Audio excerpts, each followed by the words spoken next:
Okay, we are live. Welcome, everybody, to D&D Dad Son. And we have, once again, special guest, RPG Pundit. Pundit, thank you for being here. Sure appreciate it. Let's have an important video. Hello, how's it going? Good. Glad to be here.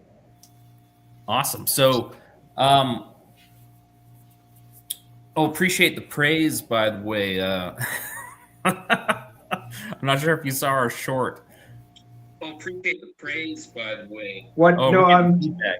Oh yeah, I did. I saw your. No, it's not feedback. I'm sorry. I'm just trying to open up the live chat on my other phone. Okay. I should have done that before we started, but there. Yeah, no problem. So it's good now. We got it. I think. Let's test this. I'm not a very technologically sophisticated person. Okay, yeah, it's working. All right. Because just in case, I want to see what people are writing on chats and yeah. Yeah, of course. But we don't have a lot of people yet. Like, remember when I don't know how much you guys do live streams, right? But when you do a live stream, you got to wait for like 5-10 minutes to get some people in there, right? Assuming we get any. But yeah, sometimes they don't show up. Sometimes they do. You know. We are kind of booked over.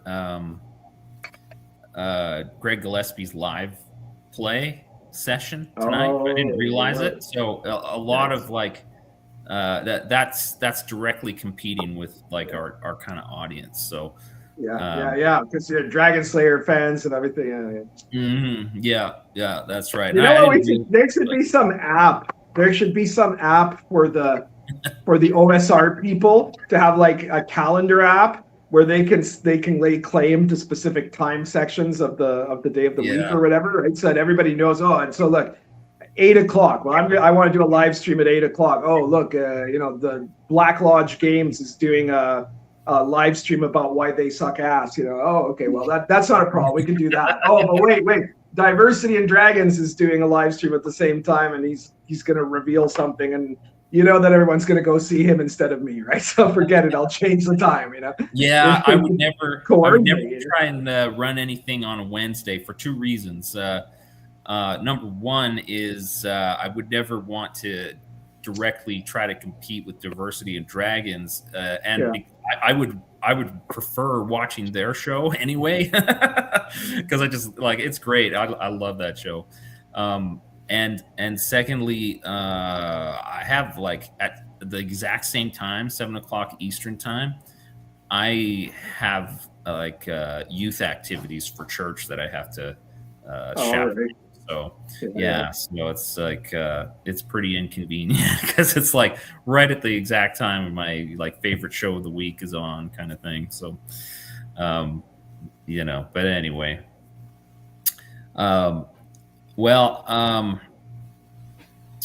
I'm not sure how many people we're going to get on tonight, but we can let's maybe start into the topic, I guess, if we've unless you have something you've been working on recently that you want to give a mention about.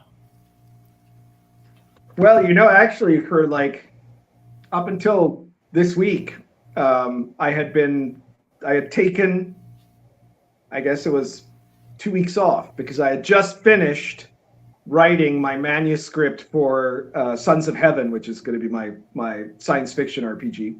And it's a very interesting one. It was going to be published by Mad Hermit, but then they had like a whole bunch of complications. So it's going to be published instead by Mad Scribe, who makes, Sword and Caravan and Baptism of Fire. So it'll be in good hands. And it's like a kind of very epic sort of sci-fi setting, but it's also like one that is it's got an interesting premise because it's kind of I'm a historian, so I'm using historical aspects of things to act as inspiration, and basically the setting started with the idea of what if there was a Bronze Age collapse in space, right? So like. That this civilization had built itself up, and then a series of disasters caused it to collapse, and now it's fallen apart. And so, like the thing is, there you could have, if you had this like confederation of 400 planets or 4,000 planets or whatever, then the collapse will be different everywhere you go, right? So there could be some planets that came out relatively unscathed and others that were just wiped out completely, and some that are down to the Stone Age and things like that. And at the same time, you have other alien races that are trying to conquer the territory that was once, humanity's. And you can play all kinds of different scenarios there, right? So you could be like, just if you wanted to be just like a space pirate or whatever, you could be someone who is like trying to join one of these movements of trying to rebuild the human polity, as it were, right? You could be somebody who is looking to be a professional treasure hunter, traveling to like the ruined planets to try to like literally go into the dungeons of these former colonies and things to try to steal stuff that's worth anything, or you could be someone who is part of some kind of movement to create a new, better human polity in it, right? One of the things in the setting is also that humanity, like this, it's set like 20,000 years in the future, right? And humanity was enslaved by an alien race, and that alien race took them out into space, and that's how humanity first went out into space. And they essentially tried to destroy almost every aspect of human culture, right? But something like 4 or 5 books survived, right? And those books became then the basis of all human culture, because that was all that was like really left, right? And so like one of them was a booklet with the Book of Psalms, right? Like the 150 Psalms. One was the I Ching. One was a list of 100 famous 20th century speeches, and forget what the last one was. Hoover vacuum cleaner. Oh yeah, one was a kid's story about Moses, right? And how Moses liberated the Jewish people, right? And so like those 4 books are the only thing that survived of all human learning and culture. And so from out of that, that's where they create their new society, right? And that society obviously ends up including a guy who becomes basically the Moses of space humanity, right? And liberates them from the aliens that had enslaved them. And then they build their human polity. And so they end up, the only things that really keep them united are that shared experience of slavery that they had, and this thing that appears in like most of those books, right? Like in the speeches, people mention it. It's in the book of divination. It's in the book of poems, and it's in the story of Moses. And it's the Lord of Heaven, right? It's that there's a deity, right? And so that becomes a major part of their thing. And besides that, one of the reasons why the aliens were trying to take humanity as slaves is because the humans have like certain latent psychic abilities that these aliens didn't have, that they need for the purpose of navigating hyperspace. And in the process of doing that, when generations and generations of humans being essentially modified to be navigators in hyperspace, they developed more powerful psychic abilities, which is the excuse for there being a psychic class. The humans did. Yeah, well, yeah, the humans did as a result of how the aliens were breeding them to be better navigators in hyperspace. Right? Okay. All right. And as a result of that, their experience of hyperspace becomes affiliated in their idea with this divine cause. Like they have these kind of trips, right? When they're navigating hyperspace, they're in a different level of consciousness, and they have an experience of this kind of oneness that they attribute to the Lord of Heaven, right? So they eventually, once they're freed from slavery, those navigators end up becoming the sages, which are like the priestly class, right? So the sages are the other thing that helps keep humanity together until the collapse of the Confederation, and then, the sages are probably going to be a part of what will bring humanity back. So the whole thing is about basically humans who had originally been enslaved, then they go out into space, they make this super powerful confederation, then it is destroyed in a series of disasters, and now you as the PCs can decide whether you want to try to help it come back, or whether you just want to, be in it for yourself, right? Which is also an acceptable way to do it in the game. So right, that's basically what it's about. You could be like there's a lot of options. You could be like a mercenary for some. You could become a trader. You could become a courier. You could be a mercenary. You could be a pirate.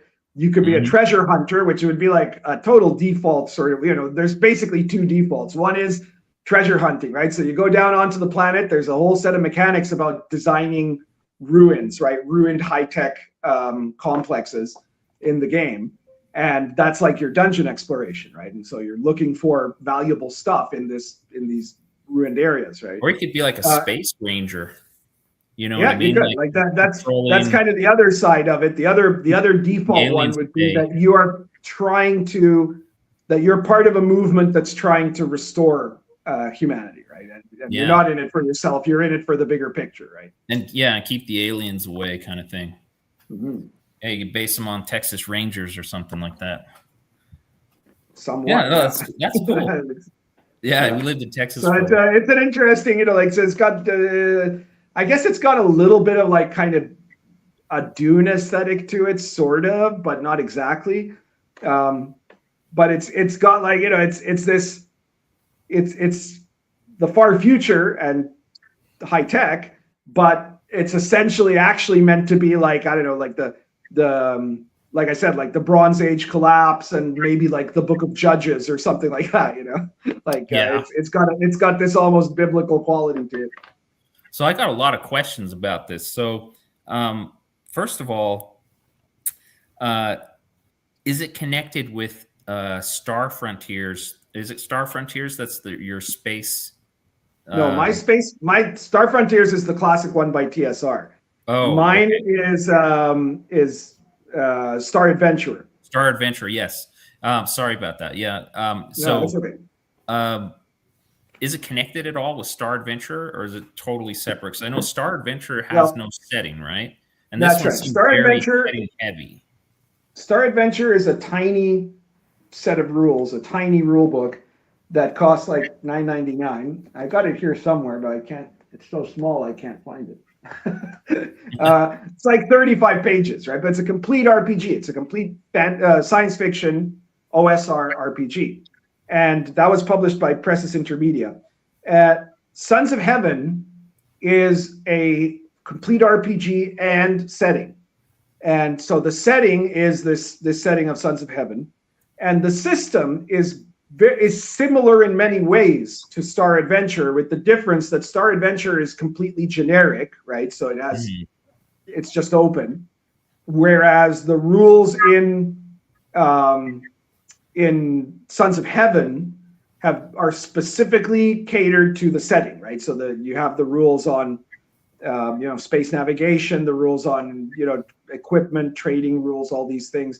You have that, but a lot of the stuff is very similar, right? So like the character classes are very similar. A couple have been changed because they didn't fit right with the setting, but for the most part, they're very similar. You've got the psychic powers are mostly pretty similar too, and like space combat also, right? So all of those things that were in Star Adventure are also in here, right? So would you consider that like an OSR game, or a game within the OSR? Oh yeah, tradition? It's absolutely an OSR game. Yeah. And is that because it's kind of the mechanics are similar to TSR era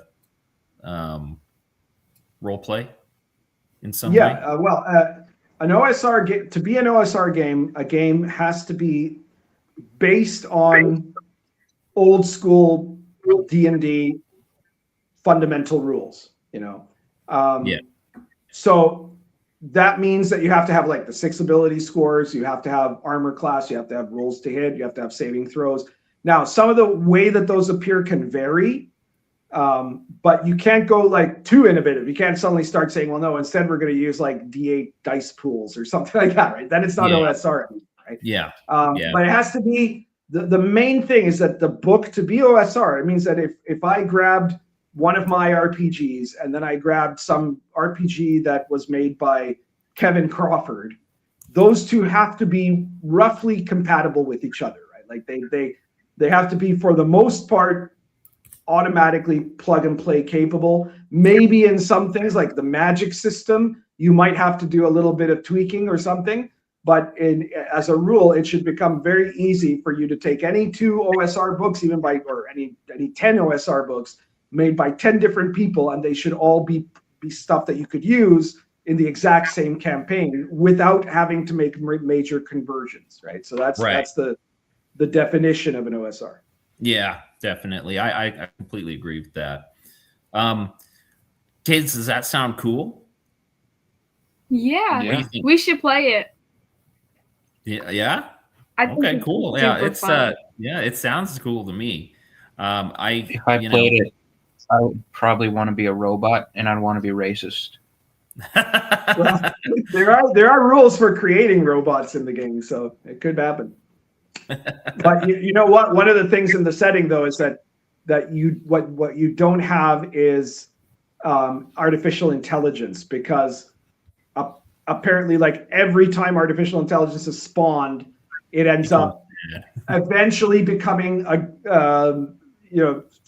psychotically destructive to all organic life, right? And so there are this whole series of wars. In fact, one of these machine wars is part of what takes down the old Confederation. Yeah. So AI is strictly forbidden, but you can have, for example, robots that have very sophisticated programming that does not, however, allow it to reprogram itself, right? Yeah. Well, that's a stark contrast from your recent video about AI. Yeah, I know. In real life, I'm very optimistic about AI. That was an interesting take. I remember listening to that. I'm actually, I'm an artist, like a layperson, just by hobby. I was considering being a cartoonist for a career when I was young, but I decided against it. But I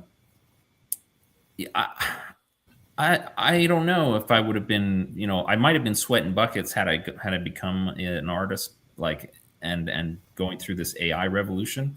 But as a hobbyist, I'm not really just interested to see where it goes, and I think you are right that there's a certain novelty in having something created by a person instead of by some program. Well, let me put it this way. You wanted to be a cartoonist, right?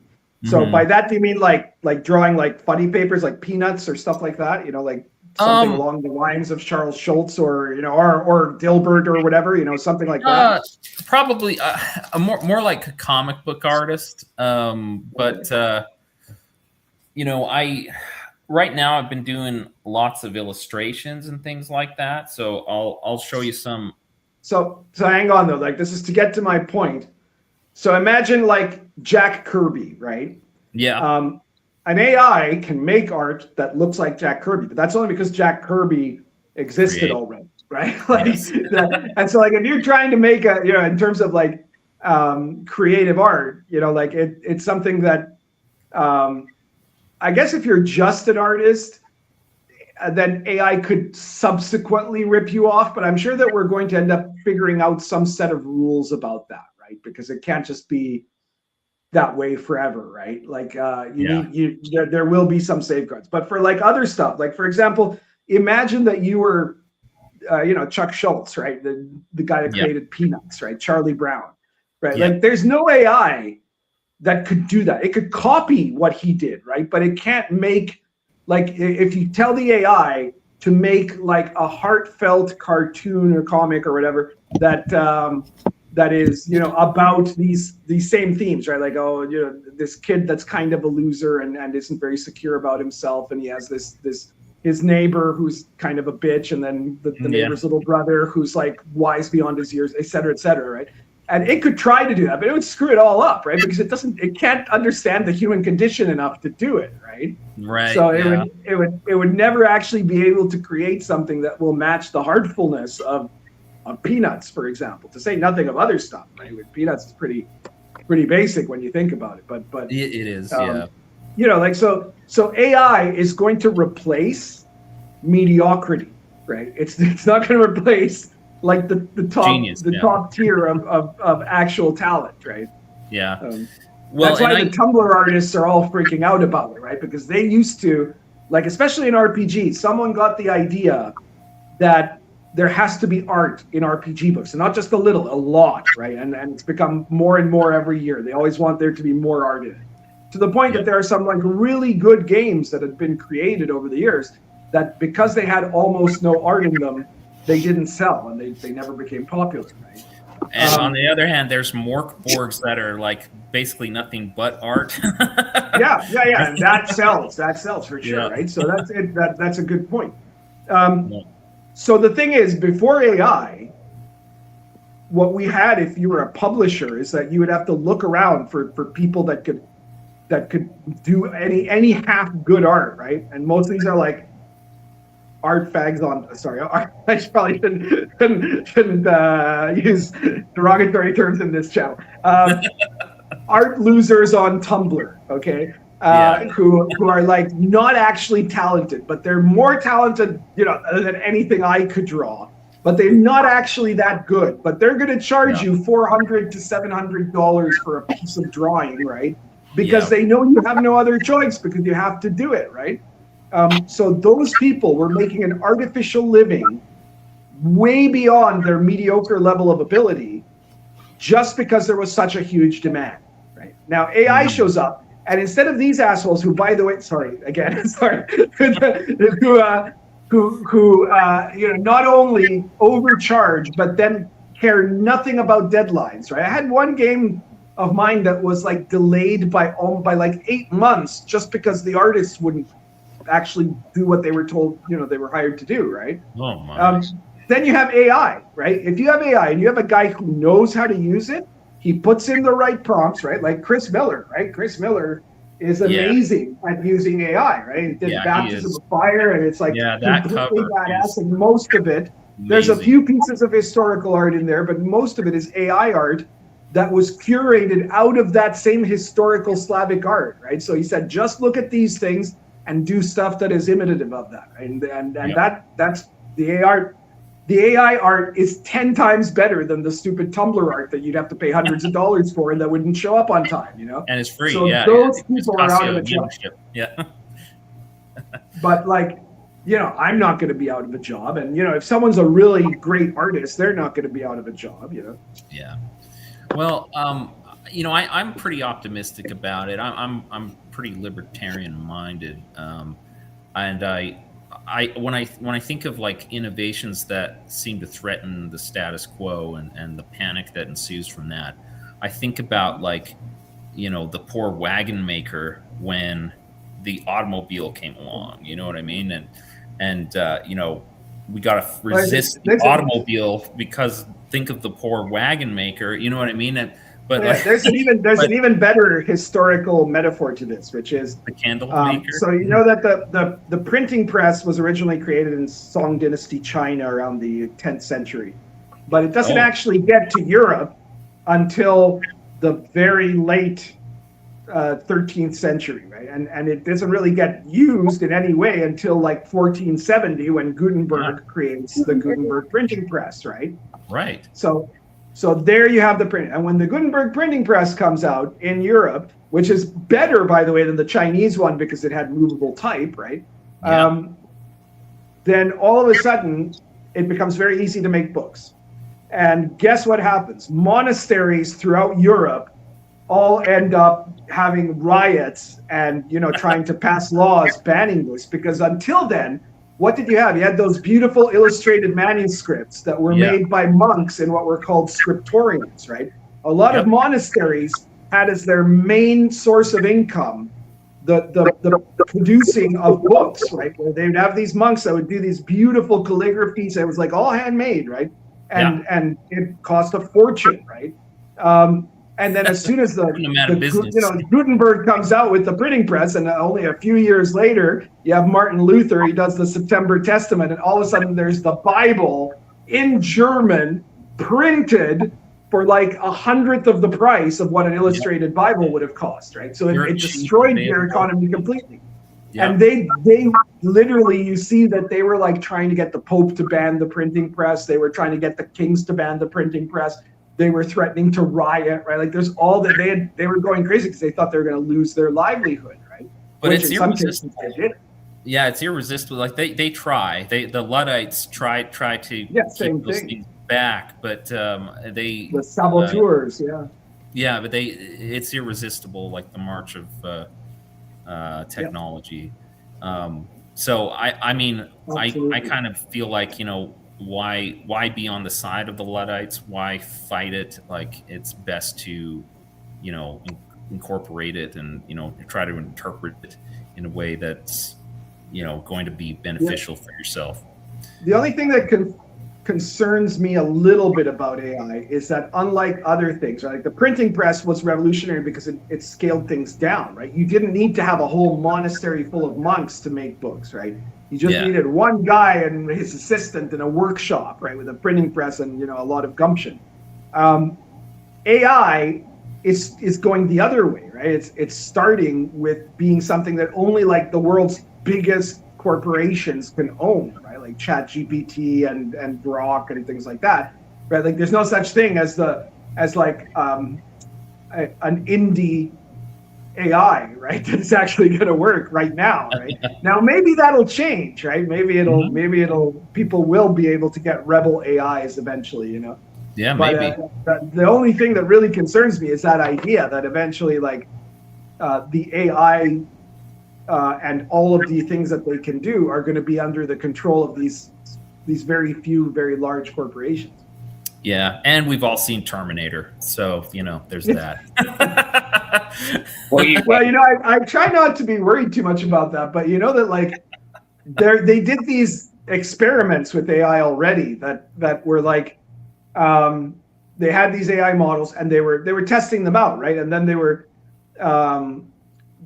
eventually like put an end to them because these were all for like testing purposes. But there were some of them that they were starting to do like field tests and such with like internal servers and things. And it happened with one of these AIs that somehow it discovered through like scanning emails that people were sending through the same thing that the AI was learning from, that they were going to shut it down, right? And then the AI actually started trying to do a series of fake emails to convince the people involved that no, we're not going to shut it down, right? And, wow! And it didn't work, right? Like obviously it got found out and stuff, right? But then people started saying, well, you know what? That's pretty creepy. That is really interesting, but is it just like a fluke, right? So they made like, I don't remember if it was 10 or 20 AI models and allowed a variety of different factors and did the same thing where now they were like intentionally making it clear they were going to shut it down, right? And in like 90% of the models, the AI actively tried to do things to intercept, to prevent itself from being shut off, right? And in some cases, it included blackmail, and in one case, an attempt to hire a hitman, okay? Oh, wow. So like, and that's just like that was like 20 models and 19 out of 20 decided that they were going to like try to survive, right? So that is a little bit disturbing when you think about it. It is, that it like, because it's supposed to be just a program, like a computer program, but it has this like drive for self-preservation. Which is bizarre. So did none of these guys, I almost said a bad word there. Did none of these guys at Google like read Asimov, right? Like or the laws of robotics or things like first thing you have to do is put its top priority is you cannot hurt human beings, like. Yeah, exactly. Come on. We've already we're like 2 years in and already we have an AI hiring a hitman, it wasn't a real hitman, but it could have been. Yeah. Or like helping a kid figure out how to self-delete and all that kind of thing.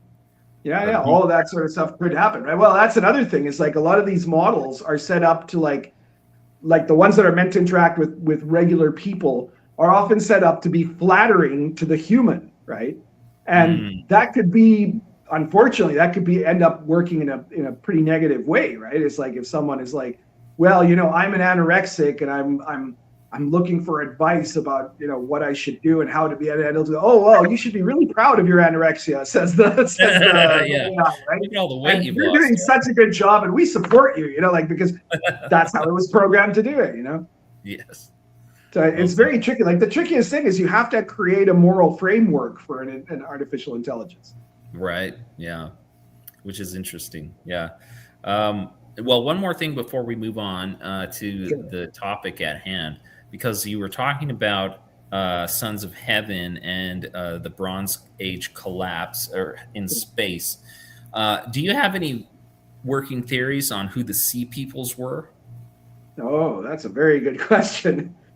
So, as like I don't have a personal, like I haven't gone and done archaeology on the subject, right? It's a little bit outside of my typical wheelhouse, but the latest kind of theories about the Sea People is that it wasn't actually like one race of people, but rather it was a variety of different seaborne migrations that happened in the Mediterranean as a result of the Bronze Age collapse, obviously, right? And it was largely presumed to be that from like the northern end of the Mediterranean, that's say like the coasts of Europe and Greece especially, that sort of area, right? That had sailed down to the richer lands of the Middle East, Egypt and the Canaanite lands and Mesopotamia and that, because that's where they could raid, right? They were basically pirates, right? Yeah. And so now there are some people that believe that, for example, the Philistines were actually originally descended from the Sea People, right? Okay. So that they were not a native tribe to that territory of what is today Israel. But a lot of this is very speculative, right? And I am not an expert on that particular subject in history, but it's interesting that like it's evolved over time, because at one point they thought, well, no, this is like a specific ethnic group, right? But it was more likely like waves and waves of refugees, like what's happened in Europe now, like where you have like, it's not the. Yeah. Is the Sea People like from the Sons of the Heavens? Well, so what we're talking about, sorry guys, I'm leaving you in the dark. Oh yeah, we should explain that. Yeah, so this in ancient history, in the Bronze Age of human history, that was when they were principally using bronze in the known world, right, for weaponry and tools and things like that. There was what's called the Bronze Age collapse, where civilizations in the Eastern Mediterranean, which would include like, in Anatolia, where modern Turkey is, where the Hittites were, and other Egypt and like other civilizations in the area began getting attacked by this mysterious Sea People who came in on boats and then just basically overwhelmed them. And, it basically like destroyed the civilizations that were current at the time and kind of reset things in the area as far as part of the reason for that was that they had a very complicated trade network at that point, right? So you had like Crete, you had Southern Europe, right? Like the Macedonian coastline and all that, and then you had like the lands of the Hittites, and then you had Mesopotamia and Egypt, right? And for the things they needed, for example, to make bronze weapons, right? They had to get, like the Egyptians had to import stuff from Crete, right? And they had to import other stuff from like, Mesopotamia, from like, from like Babylonia, right? And yeah, Babylon, like yeah. And so, so there were these supply lines, right? Syria. And something happened, and nobody's sure exactly which one of it was first, because it could have been that it was like raiders, or it could have been that there was volcanic activity in Crete, right? And that was obviously one of the things that put the death knell to that whole time period of civilization. And so like all of these little events happened that started to break those lines of supply, right? And when that happened, there was no other way they could get the things they needed, right? So their civilizations just started to crash one by one, right? And eventually some of them came back, right? Like the Egyptians came back, and and so did the Babylonians. But it was after a really lengthy dark age that they went through. Yeah, that's right. They had to pick themselves up. And the scary thing is that our society is a lot like that now, right? Is that we have these supply lines, right? That most countries need stuff that come from somewhere else, and that they can't. If you can't get it from that somewhere else, you're screwed. Yeah, you can't make it. Yeah, you can't have it. Yeah. Well, that's interesting. I remember watching a little documentary on YouTube where it actually indicated that all of the plagues of Egypt in the story of Moses are explainable by means of like a volcanic eruption that was recorded to have happened in the Mediterranean. And it talked about, went through like the darkness, and even how the firstborn sons were killed because of toxic gas and stuff like that. And they would sleep lower on the ground, that kind of thing. So it's really, really, really fascinating. But now, anyway. don't like, I'm sorry, I'm just out of curiosity to ask, but that is interesting, and I can see how anyone would find that interesting, but do you personally, in your religion, do you not take it to be a literal event, or do you? Or do you see it only as a story? Certainly do. Yes. In fact, the Book of Mormon certifies that it's true. Right, like specifically Moses leading the children of Israel out of Egypt. So it's a necessary article of faith for us to believe in the veracity of the Bible. But I thought so, but it's just I found it interesting that you were trying to explain it with a scientific context. Well, yeah, it's interesting because like I can see it happening that way. Like God wants to gather Israel, and He knows that Pharaoh is obstinate, and so He plans this volcanic eruption. You know what I mean? And He sends Moses, and then that all kind of coincides. So. No, it's just pretty interesting. But yeah, no, I wouldn't reduce it all to naturalistic. I think there's definitely a supernatural cause. And the events, I believe, were literal and happened as recorded in scripture. But yeah, no, I think that there's, we can definitely, we don't have to, make every supernatural thing, explainable, unobservable. You know what I mean? Like the mechanism of it doesn't have to be super mysterious, and it can still have a supernatural cause. But anyway, it is interesting because actually, like Moses, the Exodus is supposed to have happened somewhere around 1500 BC, right? Which is after the Bronze Age collapse. But what you're saying would still be able to make sense if we're going to look at it from this kind of rationalist point of view, in that the chaos that would have been caused by the collapse, by the Minoan volcano that blew up civilization, it could have caused all of those sorts of plagues that befell on the people. And so they could be remembering that in the recreation of that story as myth, right? So like it would still be a potential, that would still be a potential explanation. Now, on the other hand, though, I will say, as a religious historian, I have to recognize that, like Moses, I am pretty sure was a historical person, right? Because there are some people that want to say, no, these are all just ancient legends. No, hang on. Because you read a lot of mythology and you see that there are these characters that are just like absolutely larger than life, Gilgamesh and stuff like that. Although even Gilgamesh could have been a real person long, long, long ago, right? But but you read the stories in the Old Testament, and one of the things, especially like Genesis and Exodus, right? Look at all of these characters, right? They are all hugely messed up people, okay?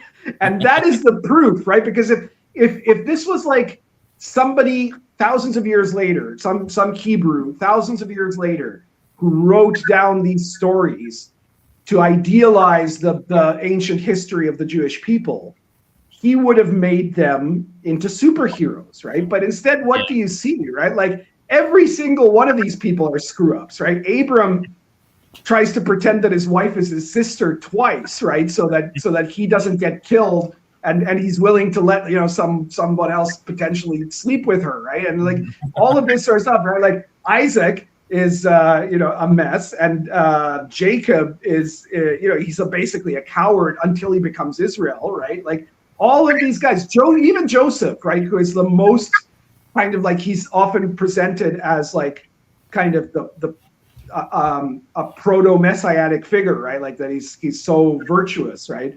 But when you see him at the beginning, when you think about this, he's a little asshole to all of his brothers, right? Because he knows he's the favorite, and he rubs their faces in and saying, "Hey, I had this dream where all of you would be bowing to me," right? So you're kind of not surprised that they sell him into slavery, right? Yeah. And like all of these flaws, right? Leah and was Rachel. Rebecca. Leah and Rachel, the fights that they have with each other, like for their man, right? Like it's a soap opera, right? So none of that would have been there if it wasn't true, right? Because it makes the Jews look bad, right? And so but they wrote it there because they wanted it to be true. So as far as from my perspective of historical analysis, when you see like a document like, oh, King Richard the Lionheart is this magnificent, where he's killed thousands and tens of thousands of Saracens, and he's like the most noble man in Christendom, you can say, well, yeah, that might be true, but it might not be, right? But then when you hear like, oh yeah, King Richard the Lionheart got shot by a 14-year-old in the shoulder with a crossbow bolt and died 3 days later. Okay, that's true, because it's humiliating, right? The greatest warrior in Christendom taken down by a teenager, right? Yeah.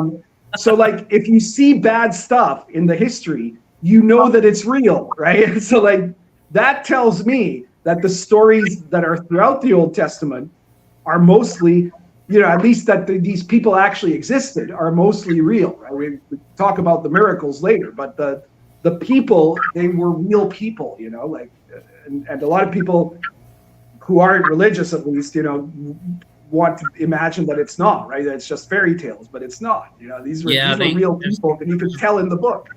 There's a lot of hand waving of people that don't want to believe about, that's just myth or whatever. But they do discount a lot of things that they really should reconsider. Well, that's some interesting discussion. Let's move on to the topic now. Magic in RPGs. That's what I wanted to have you on about, because I knew that I could really pick your brain here. Now, in our current Dragon Slayer or a campaign, it's a Vancian magic system, right? Dragon Slayer is. Yeah. I thought so, yeah. Yep, but we're not using Vancian magic. That's one of our house rules. Now, I'll talk to you why that is. First of all, we went to North Texas RPG Con, me, Josh, and McKay, and we played Shadow Dark there, and McKay just loved it, and he loved the roll to cast. I think he was a wizard, and so I thought, okay, well, kids like roll to cast. I guess we'll try and incorporate that in our Dragon Slayer game. Of course, it has been a struggle because it doesn't. I like that Shadow Dark has roll to cast, because I have that too. I had it before Shadow Dark did, right? But it's not. But I didn't invent it. Basically, the place that comes from is Dungeon Crawl Classics, right? Because they have roll to cast, and it's very famously one of the funnest parts of the game, right? Especially when you screw up or something. Yes, yeah, and I like it. Although Dungeon Crawl Classics roll to cast system is like the main chunk of the book, right? Because it's like there's so many spells, and there's so many rules about what goes wrong. But the interesting thing is that it's actually a lot less spells than most D&D based games, because if you, depending on how high you roll, the effect changes, right? So you only need a small number of like combat spells, right? Because in a Vancian system, you need to have like all these different spells for all these different levels of effect, right? But here you have one spell, and the levels of effect depend on how good you roll, So it's actually a lot shorter than most, D&D based spell lists. Yeah, as far as list in terms of lists, yeah, and that's interesting, yeah, because they can do more with less in a way. Um, Well, okay, so pros of Vancian magic, from what I can see, is you have the like resource management style of play, right? You can cast that spell once a day. You prepare a certain amount of spells. It's kind of like packing your backpack full of this tool and that tool. Yeah. And so, and also like game balance, right? So you're not able to keep repeating spells every time you have a turn or a round. You can't just keep doing that over and over because the spell, from my point of view, represents basically like a cheat in the system. Like you can basically ignore the rules, break and bend the rules of the game or of reality to achieve some kind of end that in any other circumstance would be impossible, right? So to have like an unlimited ability to accomplish that would be, I think, destructive to the game. But I think that's a pro for Vancian magic. It's got it has that resource management element. Now there are things I don't like about Vancian magic, and I want to dwell on that for a little bit because I want to be understood about that. So the whole like you forget how to do magic. Oh, I forgot how to do the spell. I just cast it. Now I don't remember it. It's gone from my brain. I never liked that. I always thought that was lame because like there's nothing like that in human experience. You know what I mean? Like memory does not work that way at all. You don't, once you do something, forget how to do it. You actually, the more you do it, the better you are at doing it. So it's the opposite of how the human mind works. And it is intelligence, right? That is like the basis for magic users. So you would think that this is like an intelligence memory based action, but it doesn't act like intelligence or memory at all. And also, so yeah, and then you got the idea where you need to like restudy every day. I just think the impracticability of that in an adventuring setting is crazy because you've studied for exams, Pundit, and I know, like I've studied for exams, and you need like a quiet, gentle, serene environment to get any effective studying done. But when you're like in an adventuring environment and you're reading all these complex things, trying to absorb it, and you cram it in your head, it seems like humanly, it seems like a huge stretch. And I think that's something that people don't really take into account.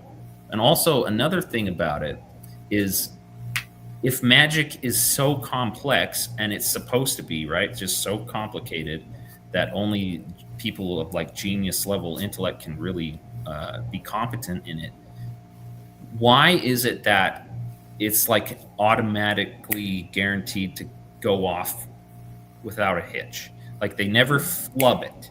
It always goes off perfectly. And that bothers me because it's like, well, if it's so complicated, then how come no one ever messes it up? Because like people are people, even if they're very smart, they will, say the wrong words, they'll misremember, they'll goof up. That people do that. And another thing about it also is it seems to like take all the what's special there becomes their spell book, right? Their spell book becomes the source of like their power. It's all entirely around their spell book. Take their spell book away and you can't do anything. Find a spell book and you become, and if you have the intelligence and the right class, you become, this amazing thing. You know what I mean? So it centers everything on the spell book and not on the achievements of the magic user, really. So thoughts on that stuff? Well, I really agree with you. There's a reason that not one of my RPGs, my OSR RPGs that are all D&D based, have fantasy and magic in them. Like I've never much liked fantasy and magic actually, and there's a number of problems with it. And one of them you very definitely pointed out there is that it's too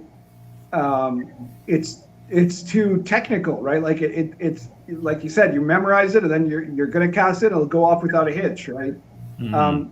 So like as a historian, and one of the things I really studied a lot of was the history of of esoteric, not religion, but esoteric hermeneutics, right? That you had, like magic as it was done in ancient cultures all across the world had very similar patterns to each other, right? Because they all kind of derived from like the very earliest types of shamanism that the most primitive human beings had, right? And then after that, it all diverges in slightly different ways, but the concepts are very, very similar, even across civilizations that would never have met each other, right? And that's not because, I mean, you could argue maybe it's because there is something inherently scientific about it or something like that, but more likely what it is because it's tied to the way humans think, right? And the way that people engage in magical thinking. And in all of these cases, what you have is, in fact, that what you said earlier is magic is a way that people with certain advanced knowledge can kind of not break, but bend the rules so that things happen that appear to be impossible under any other circumstance, or very unlikely, right? It's the manipulations of probability and things like that, right? And so what magic looked like in almost every culture was that you had to create like these complex cosmologies, right? Like these models of how reality is, of how it works. And it's incredible how similar they are to each other, right? So like the model of the Taiji Chinese cosmology is incredibly similar to the Jewish Kabbalistic tree of life, right? And that is similar to the ideas that like Norse pagans had about the world tree, right? So like all of those are models of the universe, and based on those models, you could then learn how to manipulate certain elements in different ways through ritual practices, right? So it's like there was, in all the cultures, there were stories about people who were so good at magic that they could do things really, really quickly, right? But for the most part, most people who did magic had to do these complicated ritual practices that often had quasi-religious aspects to them, right? So if you look in Lion and Dragon, which is my OSR RPG set in the Middle Ages in the War of the Roses in the 15th century, there I use the magic of what people really in that time and in that place thought how magic worked, right? And it involves a tremendous amount of study, and then it involves a tremendous amount of engaging in these preparations to do the magic, right? So like if you were going to try to create a magical talisman, one of the things you had to do before that is spend like 24 hours engaged in like ritual purification, bathing yourself, and then prayer and all this other stuff. And like the Psalms from the Bible were used from the time of the ancient Hebrews all the way up to all through until the modern era as like as spells, right? Like that magicians would often recite entire sections or an entire psalm as part of the ritual to contact an angel that would then imbue the talisman with power, right?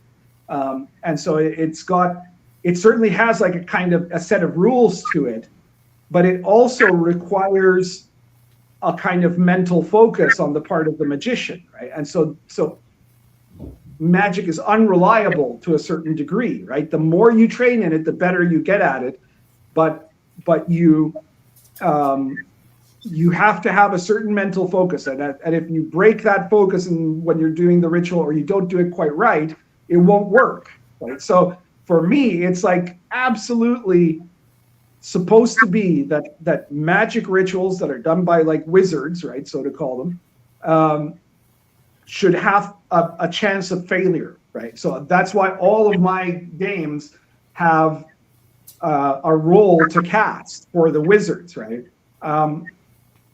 And generally speaking, there are some forms of magic that are faster and easier than others. Usually those are less powerful than others too, but it depends. Like right? a cantrip? Yeah, like lesser spells, right? But for the most part, magic should probably be ritual magic. It should be magic that you have to do. Like if you're trying to be really authentic to what magic was meant to be like in the real world, it should be something that you have to front load, right? Like you don't the wizards in Lion and Dragon and in Baptism of Fire and in The Last Vikings, and those are 3 different time periods. They're all from Europe, but still, like same thing with the magic, the Asian magic that appears in Sword and Caravan, right? You don't just wander around and then suddenly when a monster shows up, you cast a spell and blow it up or something, right? What you have to do is you're going to go on a journey, you're going to go on an adventure. So what you do is you prepare magic beforehand, right? You can create, like there's a ritual from medieval Europe that was called the Bread of Gideon, right? Which is that you'd have to bake unleavened bread, and you would write in certain characteristics and honey on the bread before it's baked, right? And then you have to like perform a kind of blessing on that bread, right? And then you take the bread with you, right? It's good for as long as the bread is good, right? And if you are in a situation where there's danger, especially supernatural danger, you eat the bread, right? And you can divide it among different people depending on, like in the case of my game, you can divide it to as many people as you have in levels, right? So if you're a level 3 wizard, you can split it 3 ways, right? And everybody who eats from that bread gets a bonus to saving throws, right? And it gets certain protections from supernatural monsters, right? But you have it ready there because you can't just make it on the fly when the monster shows up, right? No. That's the same thing with like talismans, blasting wands, all of these sorts of things. Like magicians rely on a lot of material components, right? And that's the other problem with D&D magic, is that cleric magic and wizard magic are the same in D&D, right? Like they're the same concept. In both cases, you're memorizing spells, right? It's the spells that you get are different, but the way it works is the same, and that's not really right. If in most cases, in D&D, the cleric acts as the like backup buffer guy, right? He heals you, he gives you protection and things like that, and the wizard is the attack guy, right? Who can like cast magic missile on the fly, right? But if you look at it from the medieval context, it's kind of the opposite way around, right? So like in Baptism of Fire, you have like the holy warrior and the holy man, which are religious characters, right? They're Christian warriors and Christian saints, basically. And so the magic that they have is exactly the opposite. They don't have to prepare anything; they just have to pray, right? And then and if their prayer is good in God's eyes, which is again, it's a roll, right? It's that they check. Then the spell just will, the miracle will happen, right? And so like when you're low level, there are only some miracles you can do, but if you get the whole set of miracles after that, you can call for a direct divine intervention, right? You can ask God, save us from this terror, right, or something like that. And if you roll high enough, then God saves you from the terror. But then after that, God sends the character a divine mission that they have to fulfill before they can do other miraculous stuff, right? Right. And so that makes them totally different. The clerics are the ones that can cast easy, right? The wizards, for the most part, there are a few spells they can do. Like there's actually a famous invisibility spell from the Middle Ages that you can kind of do pretty quick, which is that you have to, how does it go? You have to take off your left shoe, and then you spin your left shoe over your head 7 times, and then you wave it in front of you 7 times, and then your people that wish you harm will not be able to see you, right? And so like that probably would take about 3 rounds to do, right? So they could do it in 3 rounds, right? That's pretty fast for a wizard, right? So that's how I make it a kind of historical, authentic version of those classes, right? That wizards have to do a lot of forethought and planning, whereas clerics just have to be devout enough for their prayers to be answered, you know. I think clerics are one of the. I think people underestimate just how interesting they are in the game. Oh, yeah. Like, I think they're the most interesting, actually. Now, kids, I want to bounce this off of you. The things that I said about Vancian magic, right? So, which is like the standard magic system in Dungeons and Dragons. Do you agree or disagree? Is it valid what I said? What do you think about the standard system compared to what we do instead, which is roll to cast? I agree mostly. I do think there needs to be a limit on the spells that a wizard can cast in a day. I don't like the forget the spell solution. Mm-hmm. I would much prefer like your magical stamina runs out. Yeah, I agree with that. Mm-hmm. Well, in my system, you have a DC to cast, right? You have to roll above a certain number. And as long as you're, and I mean, I didn't invent this again. This is basically from Dungeon Crawl Classics, right? That if you succeed in the check, you could theoretically do that spell over again, right? Like you could continue to do it. But if you fail, then you can't really do it for a certain period of time, right? Depending on what the conditions of the spell are, you know. And so that means you can lose the spell temporarily, and then you'll get it back in a day or in a week or whatever it is, depending on how powerful the spell is. Yeah. We kind of lifted our roll to cast rules, and I put it on the back of our character sheets from Shadow Dark. I think Shadow Dark is pretty similar, if I'm not mistaken. But it's similar concept. It's pretty concise. Now, Abigail, what are your thoughts on the matter? I agree. Yeah, I think I really don't like you just forget the spell. You did it once and then you have to like just let it go.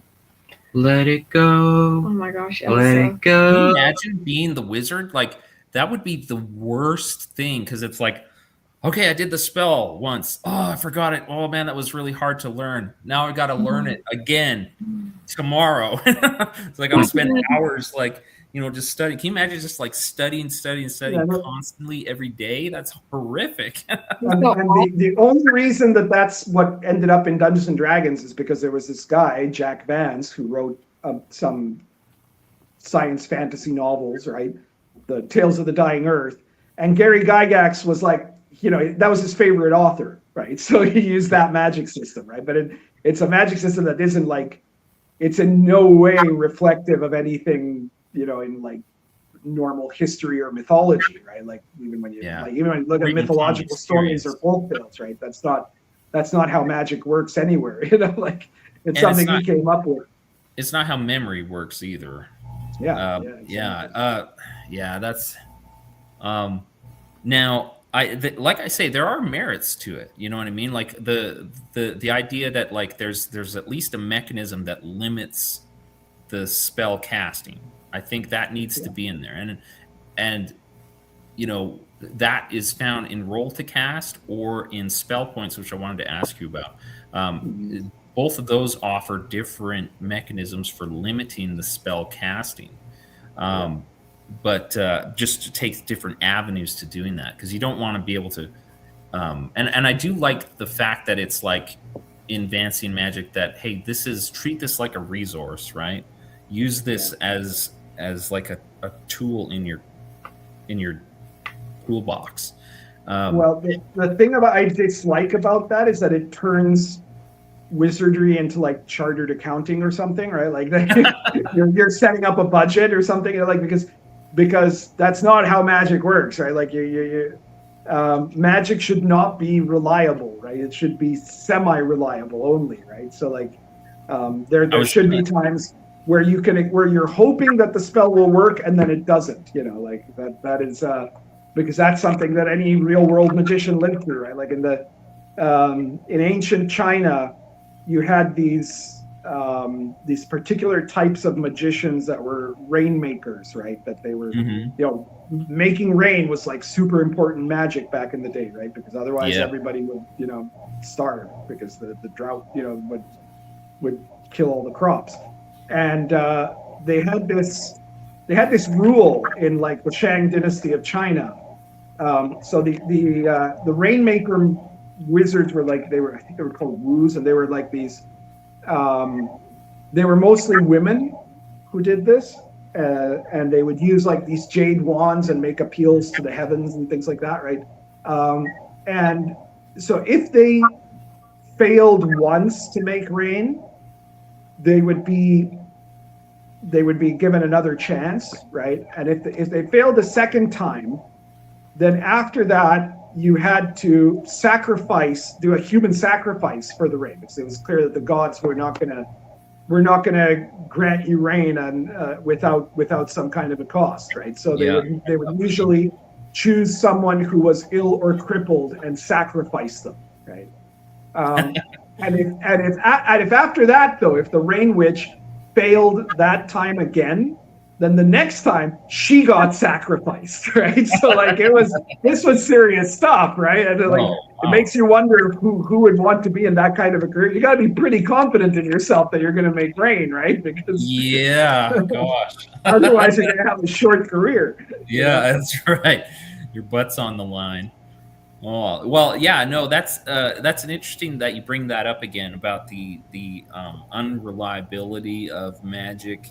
So, Abigail and Josh, what are your thoughts about that with reference to roll to cast? Because with roll to cast, it's not a sure shot, right?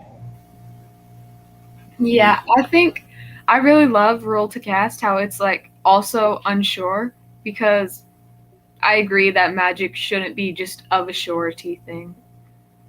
Yeah, so that introduces the element of unreliability with roll to cast, because it's like, is this going to work? Maybe, hopefully, I expect it to, but oops, it didn't, And in fact, if you do a critical fail where you roll a 1, then you've got a serious problem, which really kind of throws in a fun dynamic in the game. And, also I think it's probably reflective of like, magical. Well, there are certain in my games. There are very few cases where you could have like a problem on a natural 1. But what I reserve those to is when you're like dealing with demons or spirits, right? So like one of the things you can do in Lion and Dragon or in Baptism of Fire is if you've got a character who's a magician, is that you can try to summon a demon, right? And now. They're in the Middle Ages, contrary to what people believe. Don't try that at home. Demon summoning wasn't always a bad thing, because there were 2 ways to do it, right? The one way was if you like just summoned a demon and then made a pact with it, right? And of course that was terrible, right? Like that was you were engaging in diabolism, right? It's and if anybody ever found out, you would be put to death, right? But the other way of doing it is what was called. It was called Goetia, really, and what that was that you created a whole series of special safeguards. You created a magical triangle that would entrap the demon. You would have it sealed so that you could have power over the demon. You would be wearing a ring of Solomon that would protect you from the power of the demon, and you would do this. You would summon the demon and then bind it by invoking God to bind this demon so that it would do God's will rather than its own, right? And so the kind of good magicians could control demons like Solomon did, right? To force them to perform good deeds, right? But there's still a risk there, right? So if you're like in the game, if you're trying to summon a demon, depending on how powerful the demon is, you have to do a varying level of difficulty check just to summon it. And then you have to get in a battle of wills with it, right? And so that involves a saving throw. And if you roll a natural 1 on the saving throw, well, there something goes really wrong and the demon possesses you, right? And then you've got a whole big problem, right? And it's similar with like if you're summoning like planetary or elemental intelligences to like to empower talismans and things like that, or magic to create magical objects. Where again, if you roll a 1 while you're trying to summon this spirit, then that spirit will possess you. And like those aren't really evil demons exactly, but they're like demons that have these very overwhelming archetypes. So like if you get possessed by the spirit of Mercury, you become obsessed with learning all kinds of knowledge, and it becomes a kind of mental illness, right? Or if you get possessed by a martial spirit, a spirit of Mars, you become violent and aggressive, right? And so you're being possessed by this spirit, right? Yeah. So I limit, because if you like always fumble on a natural 1, then you have to like create fumble tables, and they're either going to be really, it's going to be really deleterious to the wizard character, or it's just going to be silly, right? And so like to me, it's better to leave those to like some of those very specific cases where there are like bigger consequences than usual. The other one I have is like the elixir of life, right? If you're doing alchemy and you're trying to create the elixir of immortality, right? It's super hard to do, right? And if you get a natural 1, you'll drink the elixir and drop dead, right? Because you got it completely wrong, So it's that sort of thing.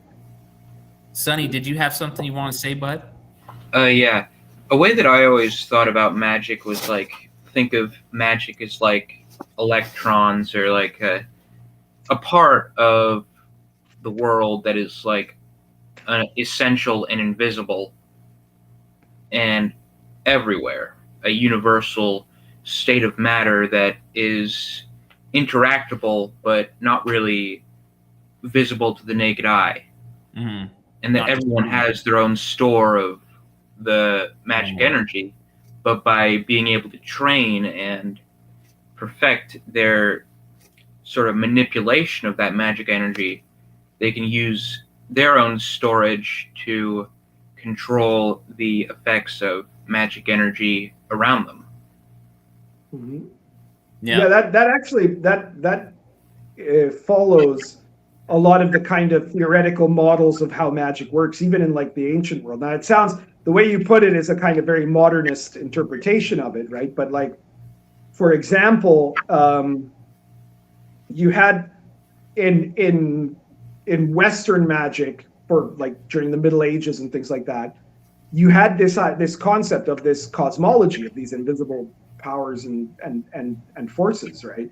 That are represented in like the Tree of Life and things like that. And so like they are archetypal forces, right? That you can, by engaging in certain disciplines, become more skilled at connecting to those things, right? And in China, you had very, very sophisticated models of cosmology that are like really remarkable, actually, because like the I Ching, for example, was this ancient magical text that was written 1200 BC, right? And basically the model that it presents is that there is that there are these two different kind of axes, you could say, right? There's this kind of vertical axis of earth and heaven, right? And within that there are these invisible forces, more than one type of force actually, because you have this force called ki, right? Which maybe if you know martial arts a little bit, you've probably heard of ki, right? Which is like that invisible energy that flows through your body, that supposedly in some martial arts styles, they think that that's part of that training in ki is part of what makes you a better martial artist, right? Mm-hmm. And then there's gong, which is like divine power, right? Like you could say divine grace or something from the Lord of Heaven, right? Which you can only obtain by improving your personal virtue, right? You have to focus on things like meditation on the one hand for ki, and then for gong, you have to develop these kind of core virtuous abilities, right? So the more virtuous you are, the more that kind of divine power. That's the stronger one that you have, right? But then the other side is the horizontal axis, which is time, right? And it looks at time as time is the product of countless choices that are made, choices made by people, choices made by other creatures, choices made by nature.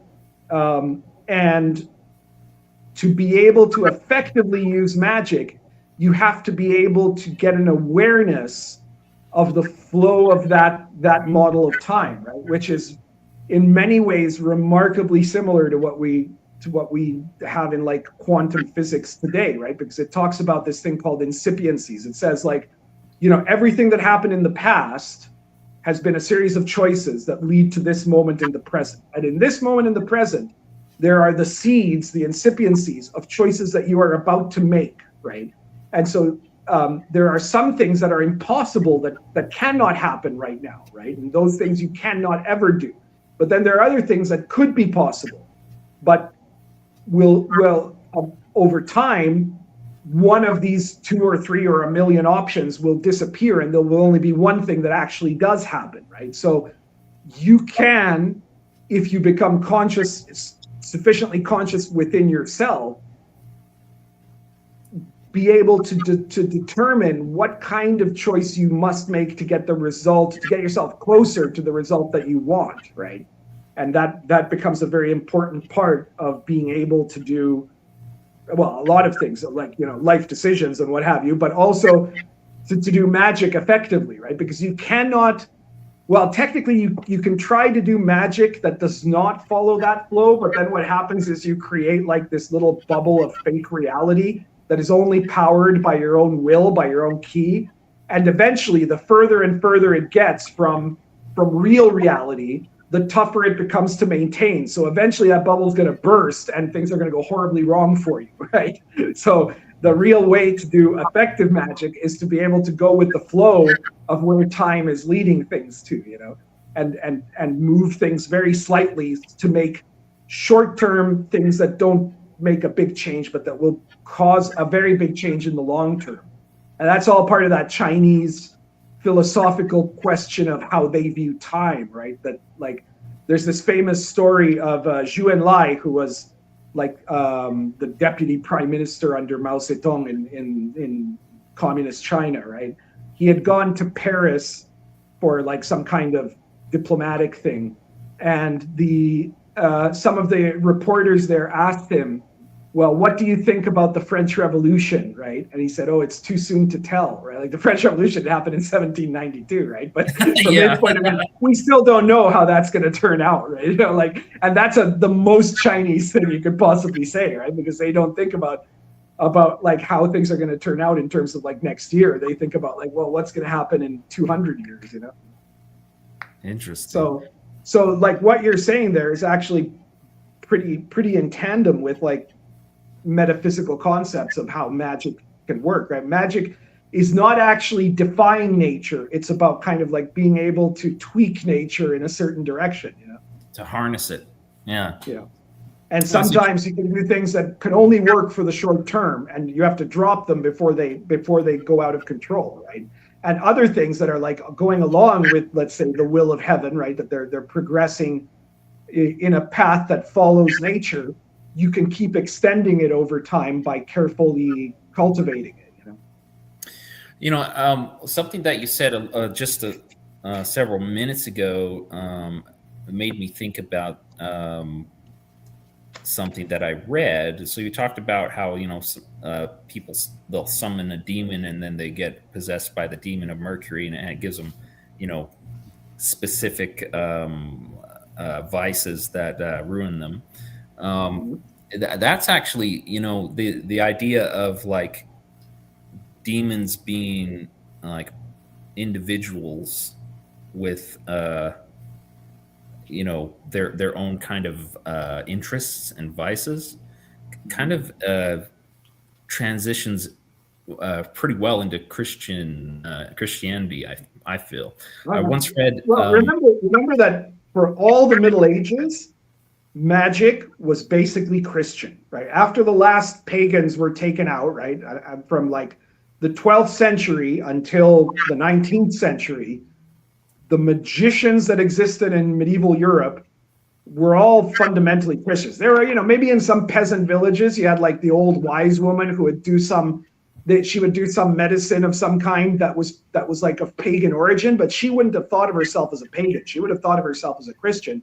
And these are just like some of the old ways that she had learned, right? Like the idea that there were like secret witches out there that were like venerating Pan or something is mostly nonsense, right? Like there's never been any real credible proof of that. And so Carolus Magnus, who was one of the great theologians of the Middle Ages, right? He had an apprentice, Thomas Aquinas, who became even more famous, St. Thomas Heard Aquinas. of Thomas Aquinas, yeah. Yeah, the two of them were doing magic together in the monastery, right? Like they made brazen heads and they were conducting experiments in alchemy and all this sort of stuff. And they didn't see it in any way as being like contrary to Christian religion, because for most of the history of Christianity, at least until the Age of Enlightenment, it was understood that a lot of what we think of as magic was, to them, it was part of the arts and sciences, right? It was something that was obviously a part of reality, and therefore could be used for good or evil, right? So it wasn't that doing magic was evil, it was how you used it, right? So there were some forms of magic that were always evil, right? So for example, enchantment, where you like manipulated somebody else's mind, that was seen as always evil because it made you, it robbed another person of the free will that God had given them, right? Mm-hmm. And likewise, if you are doing magic that involves poisoning people, like that was in almost every culture, that's seen as the most evil type of magic, right? Where you kill people with poison, with magic poison and things like that, like, which includes curses, right? I don't necessarily mean literal poison, right? And making pacts with demons was terribly evil, right? But you had quite a few, like there's a famous, let me see if I've got Cults of Chaos here. Oh yeah. Mine's boxed up. Most of my books are boxed up right now. But I have that one, as you know. Yeah, so Cults of Chaos, you look at the cover, and this is actually a famous painting of a historical event, so to say, which was of a bishop who had bound a demon, right?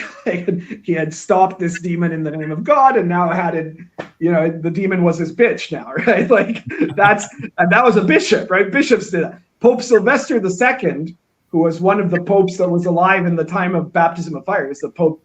He was pope from 999 until 1002. He was a famous magician, right? Like he was known. Like before they elected him pope, they knew that he was like he had studied magic in Spain, and he had like a lot of these incredible abilities, and he was also very famous for his knowledge, right? He's the one that introduced Arabic numerals into the language, right? Until he came along, you were still using like Latin letters to represent numbers, right? And he's the one that brought the Arabic numerals. He brought the abacus. Big improvement. He brought he made big improvements in like navigation and cartography, right? But besides that, he also had a brazen head that he could use to answer questions, and he had like the power to receive prophetic visions, right? That was not really because he wasn't a saint, right? It was because he had trained himself in the magic of dreams, Then there's a famous legend relating to Sylvester II, which is that he had a dream because he had been thinking of going on a pilgrimage to Jerusalem, right? And he had this dream that said, when you go to Jerusalem, you will die, right? So he said, okay, well, I guess I'm not going to Jerusalem then, right? And then a few months later, he was out in the countryside outside of Rome where he went to do a mass at a church, right? And that was the church of Jerusalem. And 2 days later, he was dead. So that's the story of it. Yeah. But nobody, some people liked him, some people didn't like him, but nobody thought that he was evil because he did magic, right? It was the idea that we have nowadays is this perspective that came from like I guess you could say some of it came from Protestantism, because there were a lot of Protestants that were more Puritan than others. But like, even there, right? Like Martin Luther, he didn't do a lot of magic, right? But the guy that was his biggest mentor was a guy named Johannes Reuchlin. And one of the things that was really important to Martin Luther was that the Bible be correct, right? And one of the things that Reuchlin, that he got that from Reuchlin. Reuchlin was a theologian, and he had said that, you know, what we really need, what theologians need to do is learn Hebrew so they can look at the Old Testament in the original Hebrew, right? And so he taught a whole bunch of people, including Martin Luther, how to read Hebrew. And then Martin Luther used that when he produced his Bible, his Lutheran Bible, right? The one that Gutenberg made, right? Mm-hmm. And Luther's disciple was a guy named Philip Melanchthon, right? And Philip Melanchthon was a great Lutheran. You know, he was basically the leader of Lutheranism after Luther died, right? But he was also a famous astrologer, right? He was like super good at astrology, you know, and nobody thought that was weird, right? Like that all came later, like in the 17th, 18th, especially in the 18th century, when you had like the Puritans that were, you know, very moralistic. And, yeah, like they were like, no, all magic is bad, right? But remember that until the 18th century, most of what we call magic was part and parcel with science. You know, like it was part of the natural philosophy, they called it. You know.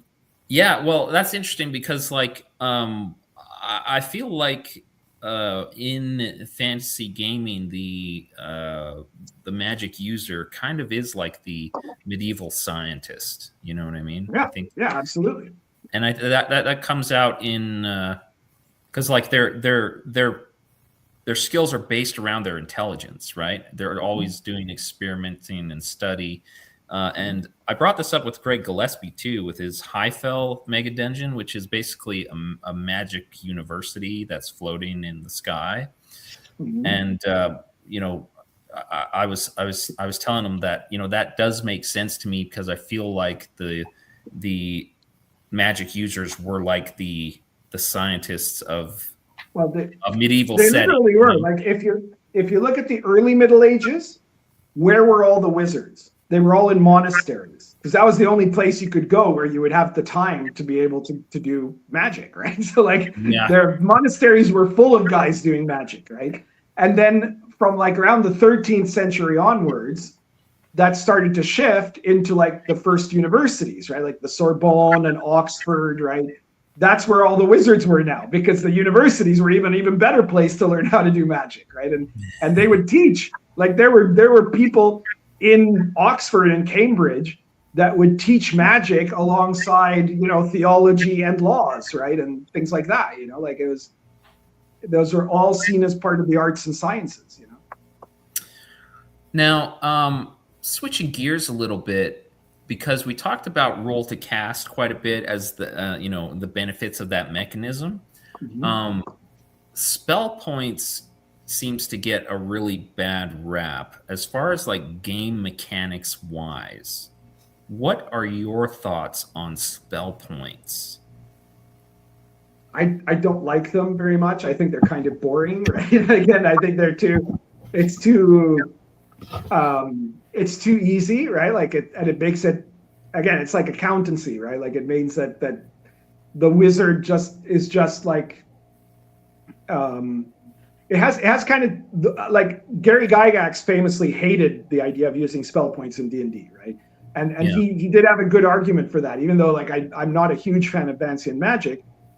I would agree with his argument of why the Vancian system is better than spell points, which is that with spell points you get X number of points, and presumably you can use them, you can spend them in different amounts to do whatever spell you need at the moment, right? Mm-hmm. Whereas with Vancian magic, you don't know what spells you're going to need at the moment. So you have to prepare the spells first, and those are the ones you're stuck with, right? So like having spell points, if the amount of spell points you give are too low, then the wizard might not really be very effective at all. But if they're too high, he's going to be too effective, because he will always be able to cast the spell that's needed at the moment, you know?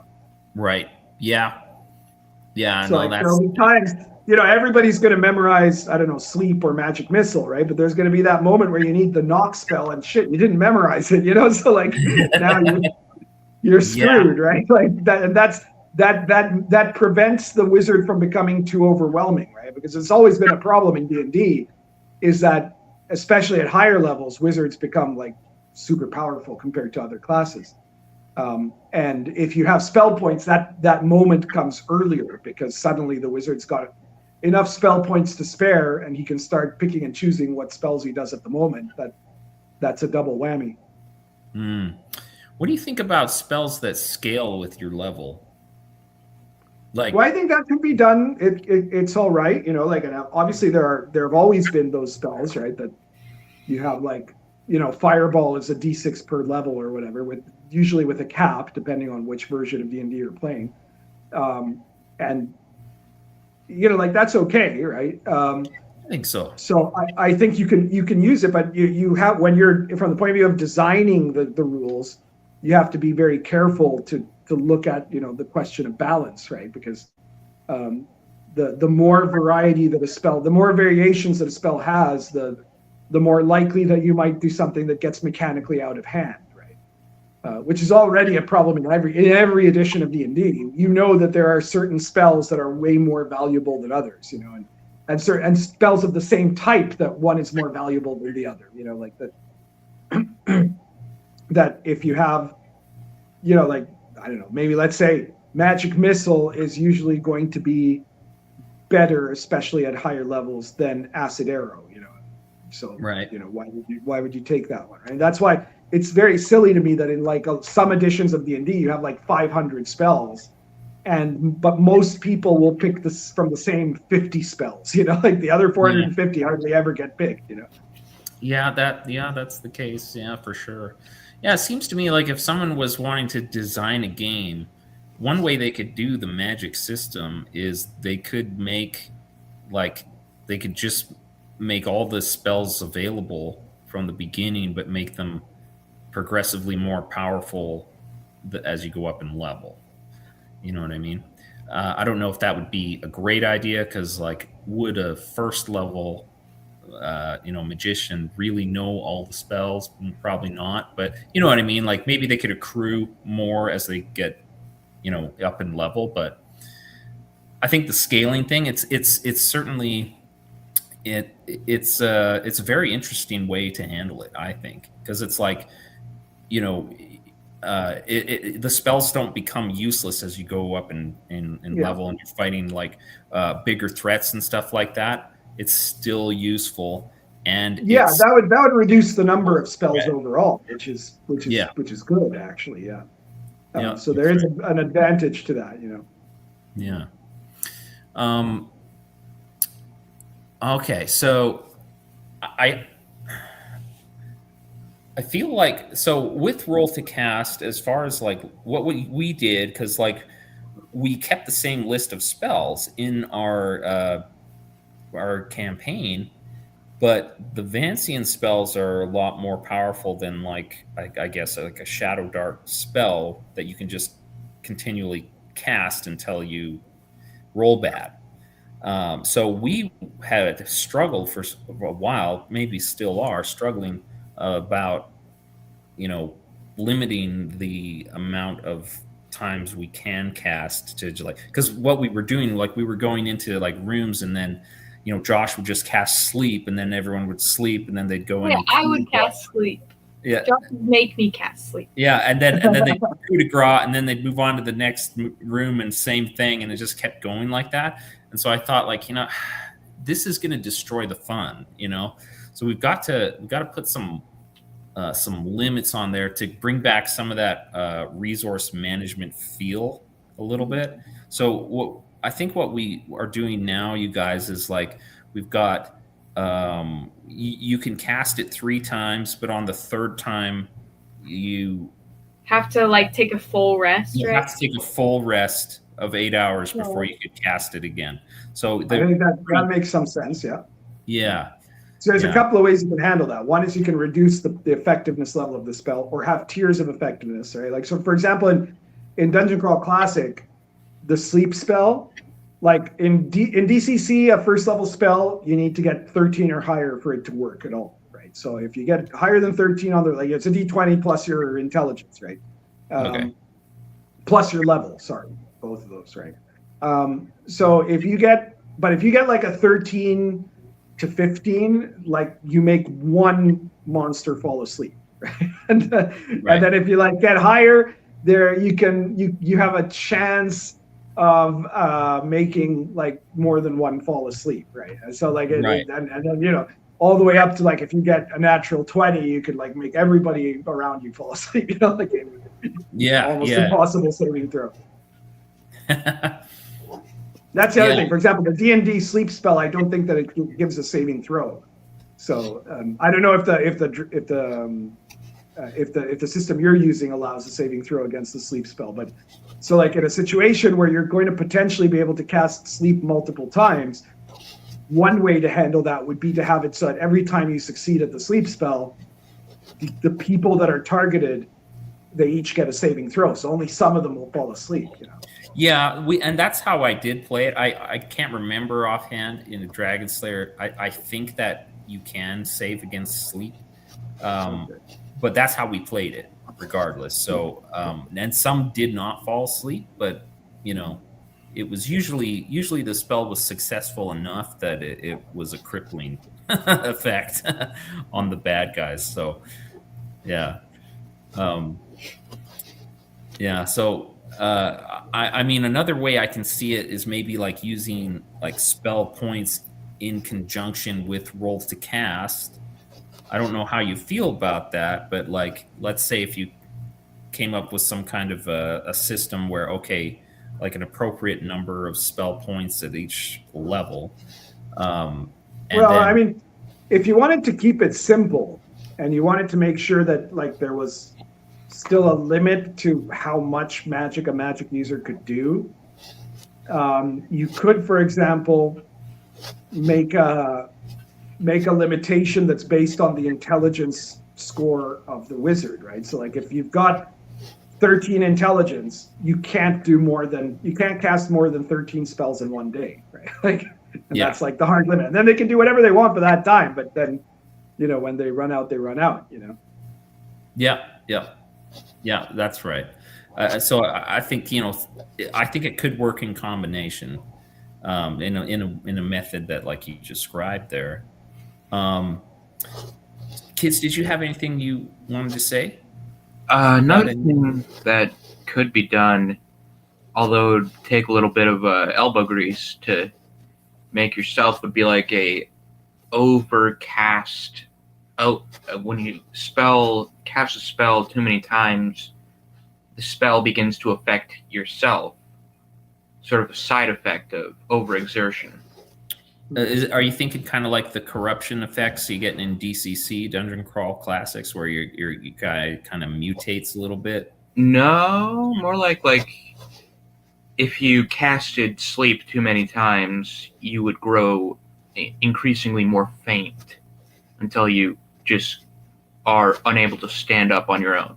Okay, so it has an exhaustive. Or if you cast Fireball too much, you gain a burning fever. Okay. So that's interesting. Sort of like. I don't think I want a bookwork, but it would be interesting. Yeah, kind of like when you overwork a muscle, and it gives out on you. Yep. Yeah, that's an interesting way to think about it. Yeah, well, Josh has some cool ideas sometimes. Sometimes. Now, Pundit, tell us about the magic systems that you have in Baptism of Fire and The Last Vikings. Mm-hmm. So, is there a difference between them, and how does it work? The magic systems in all of my historically authentic games have that same base system that I was telling you about before, which is that you end up having to do a roll to perform the ritual or whatever it is you're doing, and there's a difficulty number. In some cases, depending on what type of magic you're doing, getting a higher result might have better effects, but not always. And if you roll below that level that is necessary for success, usually that means that you can't try again, at least for a certain period of time, but it's really what's different is the styles of magic, right? So in Lion and Dragon, which is set in the late Middle Ages in the War of the Roses, what I have there is pretty much the late medieval hermetic forms of magic, right? So there's besides demon summoning, you have astrology, magical cures, banishing, battle magic, astrological talismans, and alchemy, right? Which were all forms of magic that people were practicing in the 15th century. And so each one represents a different lore, a different set of knowledge that you have to acquire. So when you're playing a magister character, a character who's a professional magician in Lion and Dragon, you'll potentially start with one or two, right, depending on your initial rolls, one or two of these techniques that usually each one of these takes like multiple techniques for the most part to learn. Like, for example, if you learn astrological talismans, there's 7 different planets, right? So every time you get a new training in astrological talismans, you learn all the talismans of one planet, right? So each of those will be like 3 or 4 different talismans that you can now make, But you can't do the other one until you learn. I was going to say that. I was going to say earlier about the astrology. I saw a meme once, of like an astrology class in university, and it just showed the back of the heads of all the students, and they were all like white girls that they all looked the same. It was hilarious. It was like a real photograph, and like they all looked the same type of girl.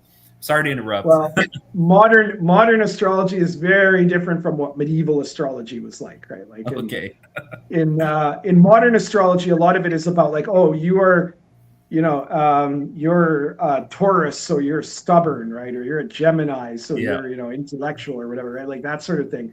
It's like personality stuff, right? Which was almost never what people did in the Middle Ages, right? In medieval astrology, the main part of astrology was to look at the influences of the planets on the events in your life, right? To predict, whether you were going to have good or bad fortune in the coming time, right?